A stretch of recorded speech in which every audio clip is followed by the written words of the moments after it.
Daddy! Nauutal na sambit ng more than 1-year-old na si Mon nang makita ang ama. Muntik nang bitawan ni Cassie ang kanyang anak. Nang paglingon niya ay biglang niluwan ang nakabukas na pintuan ng katawan ng kanyang asawa. Hindi niya alam kung sariling dugo niya iyon o dugo ng kanyang mga tinapos.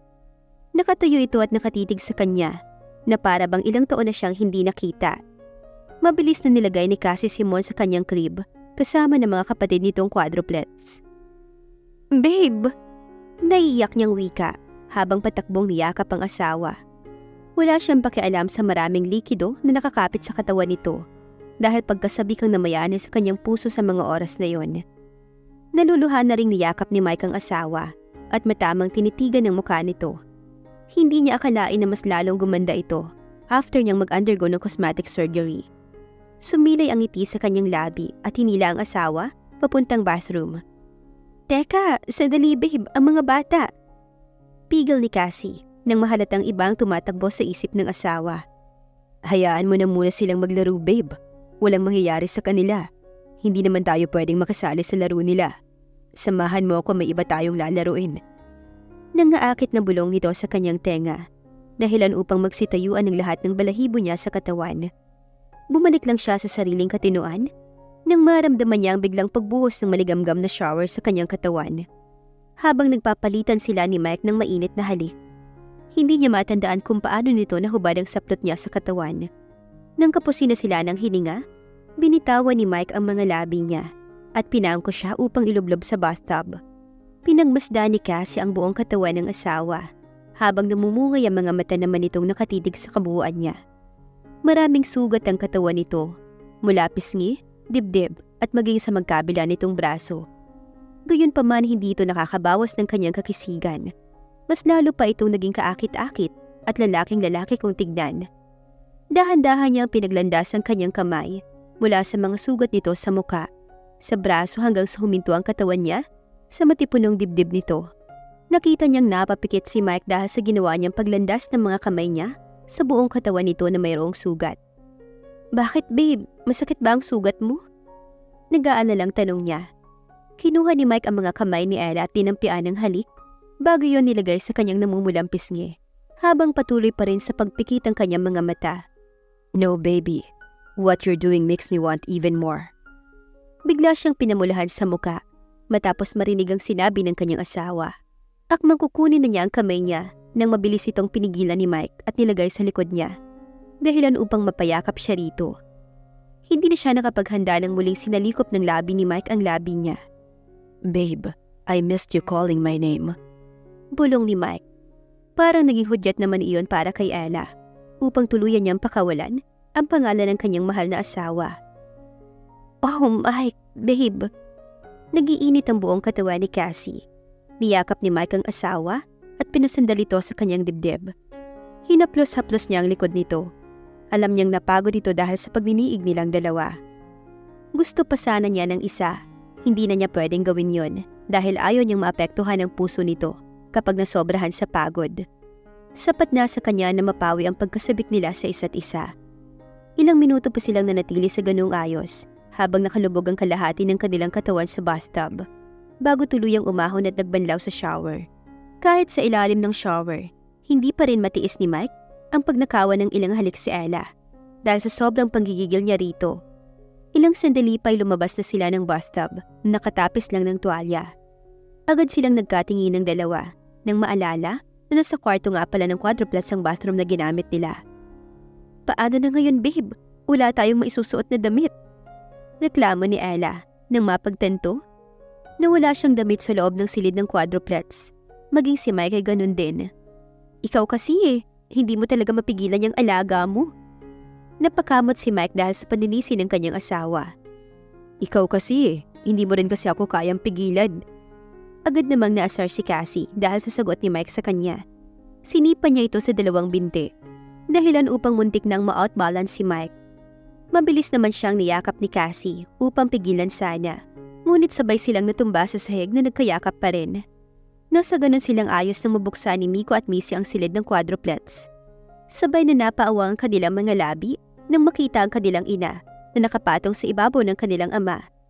Mabilis namang tumayo si Mike at Ella habang nakatapis pa rin ng tuwalya. "Mommy, anong ginagawa niyo ni Daddy?"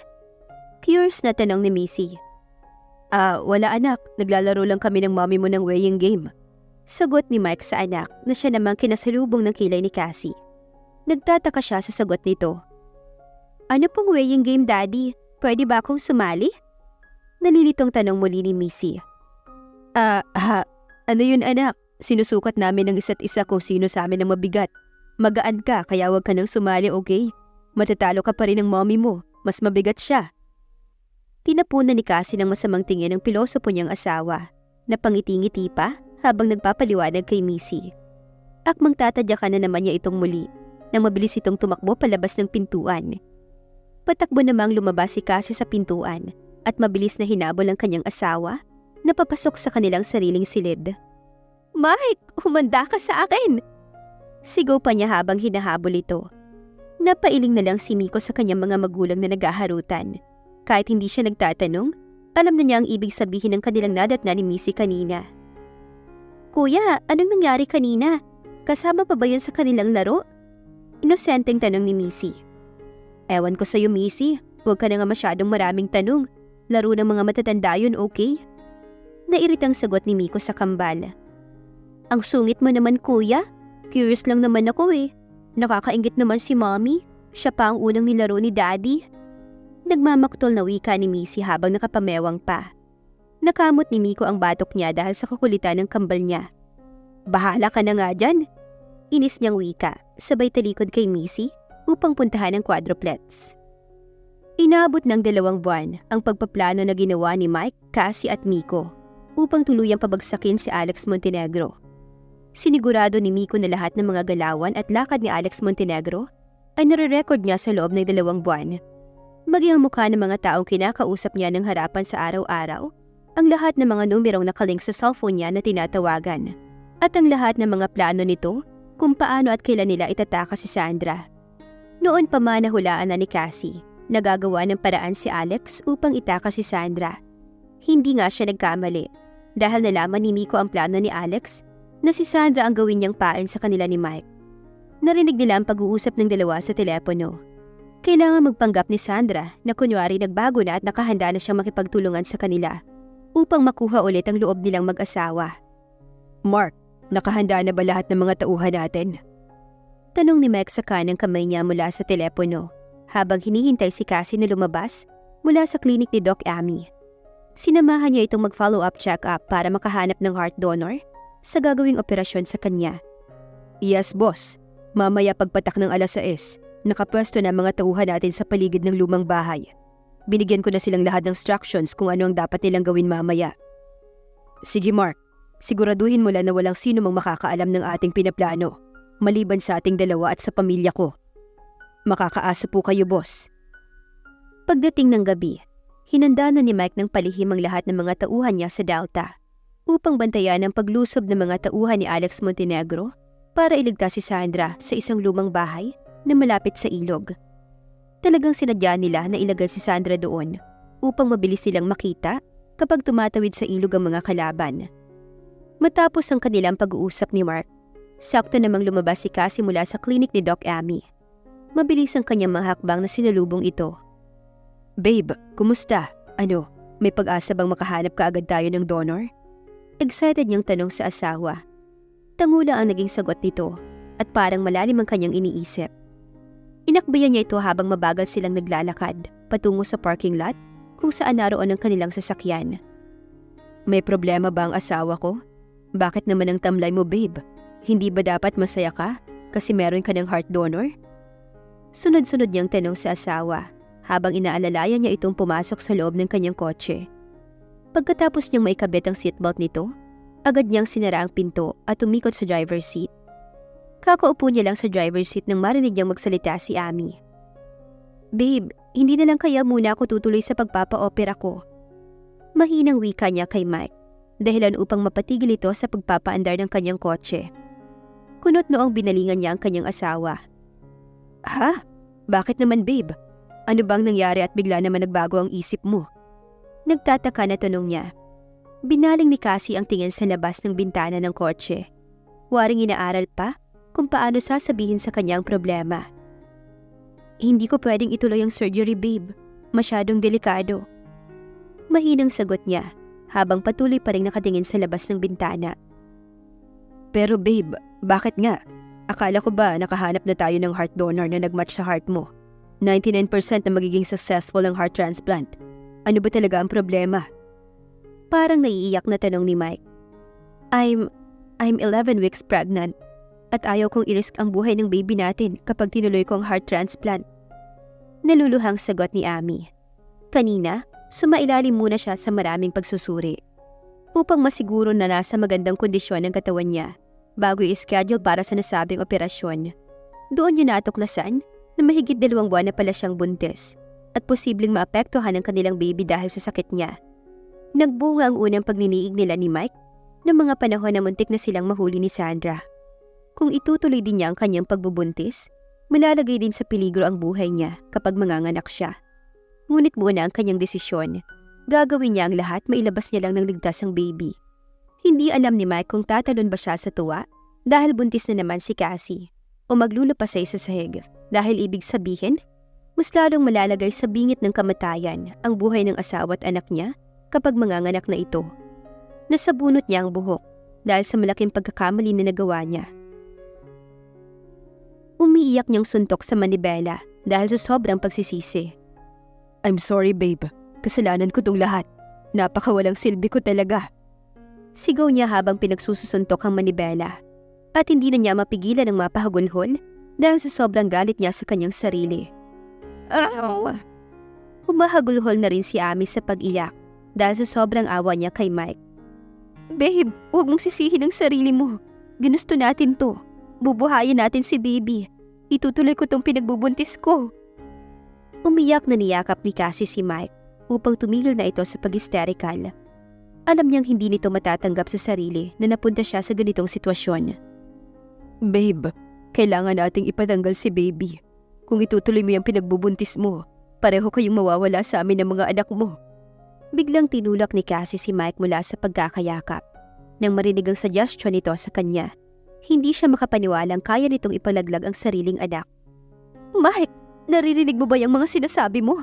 Anak mo rin to. Galit niyang sigaw sa asawa.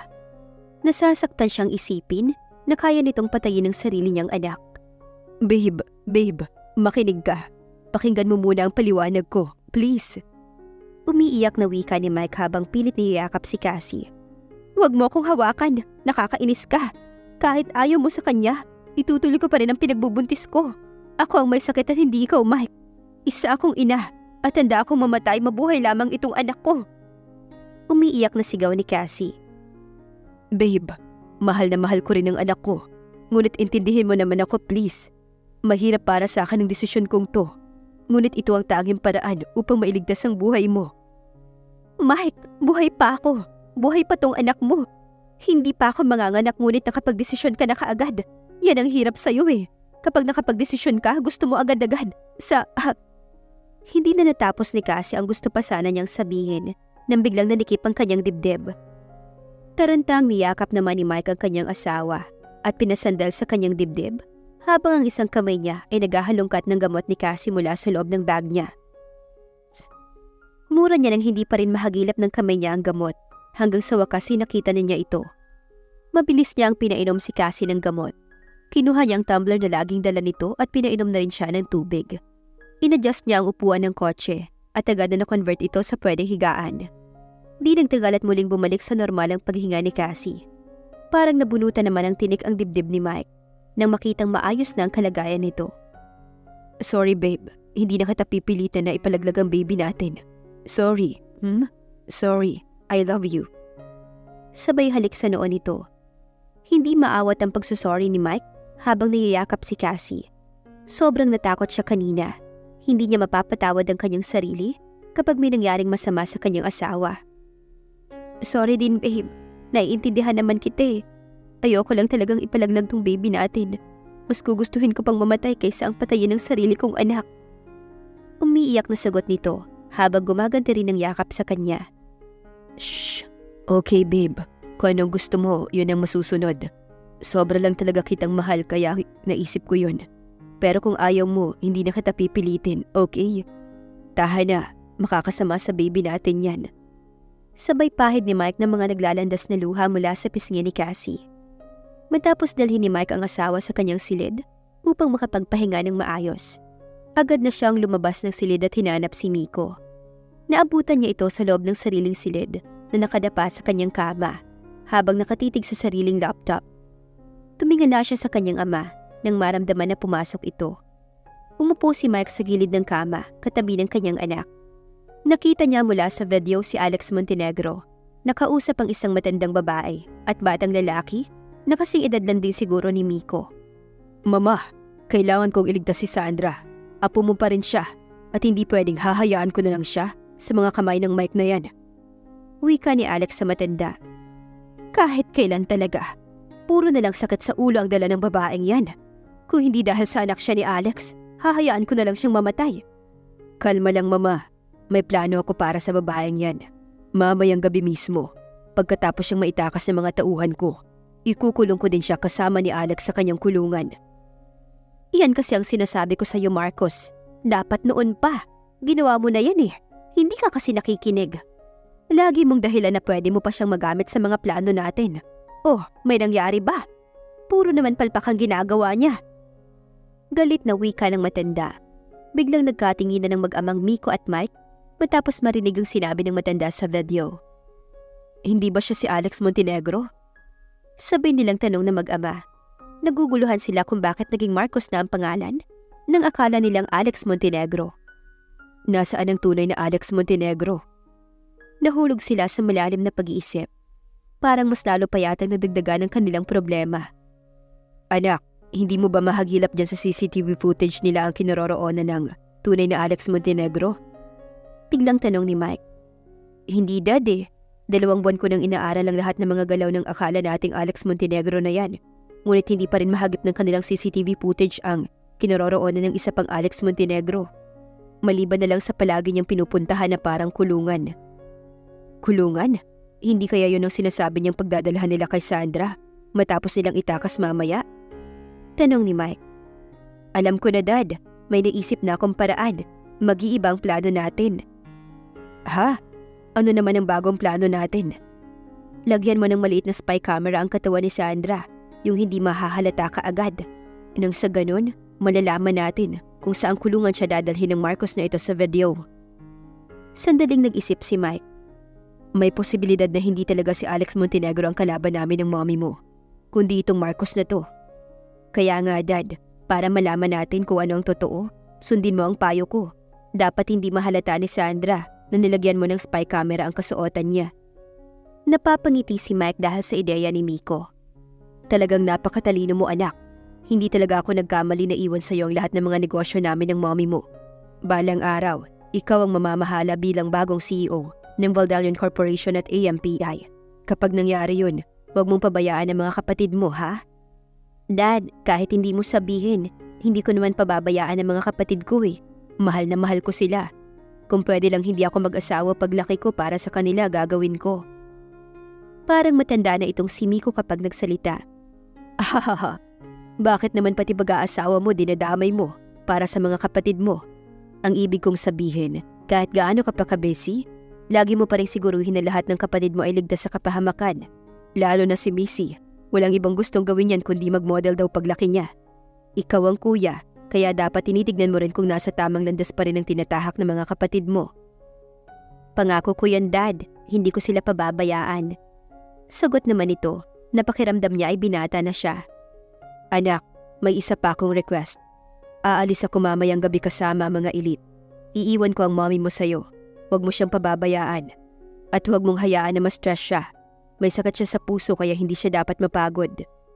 Sure dad, gagaling din si mommy kapag naging successful ang heart transplant, di ba?